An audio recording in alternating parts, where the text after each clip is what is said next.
Every few days, I'd idly scroll through my Facebook friend suggestions, mostly dismissing names I didn't recognize. But one afternoon, a particular profile stopped me in my tracks. It was Jake, my best friend from childhood. The same Jake who had tragically lost his life in a car accident just 6 months prior. A cold shiver ran down my spine.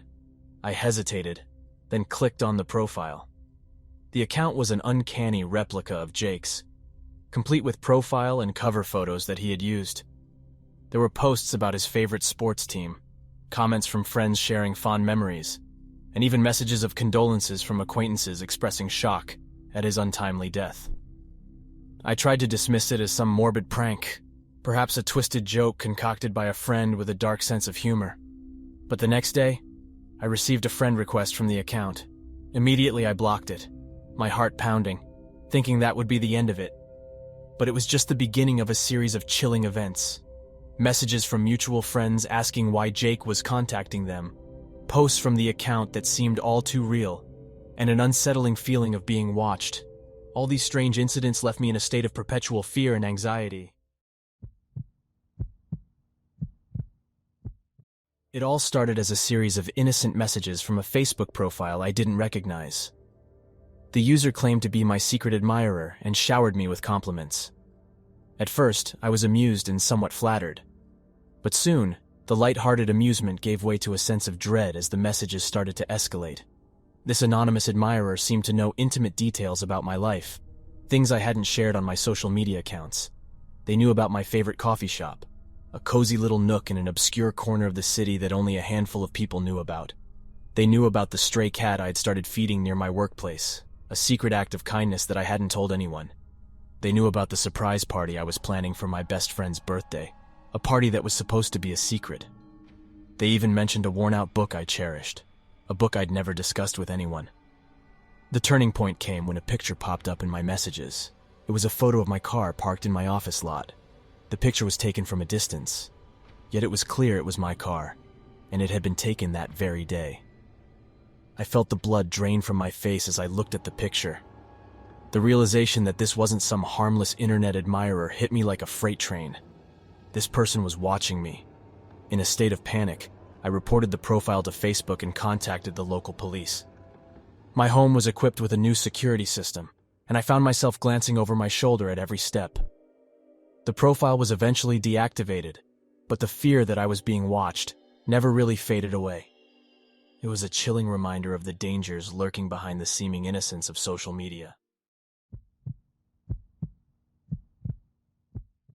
I'm not the type to stay up late, but one night insomnia took hold. Restless and looking for something to occupy my mind, I found myself mindlessly scrolling through Facebook. Suddenly, a notification popped up, a live stream from a Facebook friend named Sarah. I had met Sarah only a couple of times at casual social gatherings and had little more than a passing acquaintance with her. Intrigued and with nothing better to do, I decided to tune into her live stream. At first, I thought it was some kind of joke. The video showed Sarah asleep in her bed, the dim light casting eerie shadows on her peaceful face. The rhythmic rise and fall of her chest added to the overall serenity of the scene. I was about to click out of the video, dismissing it as a weird prank, when the camera suddenly started to move. It panned slowly, the movements careful and deliberate, revealing a corner of her room. And there, standing in the shadows, was a masked figure. The sight was petrifying. The figure was just standing there, watching Sarah sleep. The eerie stillness of the figure, coupled with the ominous mask, was enough to send me into a state of sheer panic. Without wasting a second, I dialed 911, praying that they would get there in time. The fear that gripped me as I waited was overwhelming. When I finally heard the distant sirens in the live stream, I let out a sigh of relief.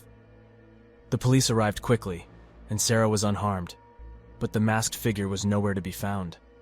The unnerving event, broadcast live for anyone to see, left an indelible mark on everyone who had tuned in that night. My love for reading led me to join an online book club on Facebook. Our little group was a pleasant community where we would exchange thoughts on different novels, discuss our favorite authors, and recommend books to each other. That was until Roger joined the group. Roger was an active participant right from the start. Initially, our interactions were confined to books, and he seemed like a regular book lover. But then, he started sending me private messages. At first, it was about the club's chosen books, then about our shared interest in the horror genre. Soon he started sharing what he claimed were his original horror stories. His narratives were dark, twisted, and shockingly graphic, painting vivid pictures of gruesome murders. Each story was more unsettling than the last, filled with horrific details that made my skin crawl. I tried to brush it off as a writer's twisted imagination, but the uneasy feeling in my gut was hard to ignore.